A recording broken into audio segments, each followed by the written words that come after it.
Friends, നമുക്ക് ഇന്നൊരു shake ഉണ്ടാക്കിയാലോ? അപ്പോൾ അതിന് വേണ്ടിയിട്ട് ഞാൻ ചൂസ് ചെയ്യുന്ന ഫസ്റ്റ് ഓപ്ഷനാണ് കേട്ടോ ഈ ഒരു ബൂസ്റ്റ്. എനിക്ക് ബൂസ്റ്റ് വലിയ ഇഷ്ടമാണ് കേട്ടോ. വെറുതെ ആണെങ്കിലും ഞാൻ ബൂസ്റ്റ് കഴിക്കാറുണ്ട്.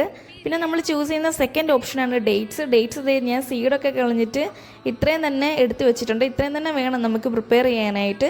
ഈ ഒരു ബൂസ്റ്റിൻ്റെയും ഡേറ്റ്സിൻ്റെയും കോംബോ ആണ് കേട്ടോ നമ്മുടെ ഷേക്കിനെ ഇന്ന് ഹൈലൈറ്റ് ചെയ്യാൻ പോകുന്നത്. പിന്നെ ഒരു തേർഡ് ആഡപ്പായിട്ട് ഞാൻ ബദാമും ഇവിടെ എടുത്തിട്ടുണ്ട്. ബദാം നമ്മൾ ഡേറ്റ്സ് എടുത്ത് ആ ഒരു അളവിന് എടുക്കേണ്ട, ഒരു 2-3 ബദാം തന്നെ ധാരാളമാണ് കേട്ടോ. അപ്പോൾ നമ്മളത് ഷേക്ക് ഉണ്ടാക്കാനായിട്ട് എല്ലാം ഇവിടെ സെറ്റാക്കി വെച്ചിട്ടുണ്ട്. നമ്മൾ ചൂടാക്കിയ പാലാണിത്. അപ്പോൾ പാൽ ചൂടാക്കിയതിന് ശേഷം ഞാനൊന്ന് ഫ്രീസും കൂടെ ചെയ്തിട്ടുണ്ടായിരുന്നു ഷേക്ക് ഉണ്ടാക്കാനായിട്ട്. അപ്പോൾ അഥവാ ഫ്രീസ് ചെയ്യാൻ പറ്റിയില്ലെങ്കിൽ 2-3 ഐസ് ക്യൂബ്സ് നമ്മൾ ആ ഒരു ബ്ലെൻഡറിലേക്ക് ആഡ് ചെയ്താലും മതി കേട്ടോ.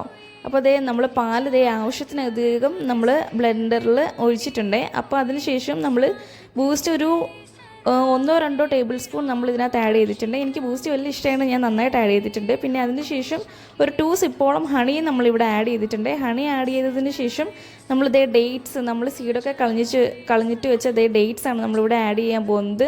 ഇപ്പം ഞാൻ പെട്ടെന്ന് മനസ്സിൽ തോന്നിയ ഒരു ഐഡിയ ആണ് കേട്ടോ, നമുക്ക് ഇങ്ങനൊരു ഷേക്ക് ഉണ്ടാക്കിക്കൂടെ എന്ന്, വീട്ടിലുള്ള ഐറ്റംസ് ഒക്കെ വെച്ചിട്ട്. അപ്പോൾ പെട്ടെന്ന് തട്ടിക്കൂട്ടിയതാണ് കേട്ടോ. അപ്പോൾ നമ്മൾ ബ്ലെൻഡറിൽ അടിച്ചു. ഇത്രയേ ഉള്ളൂ കേട്ടോ സംഭവം. അപ്പോൾ എല്ലാവരും ഒന്ന് ട്രൈ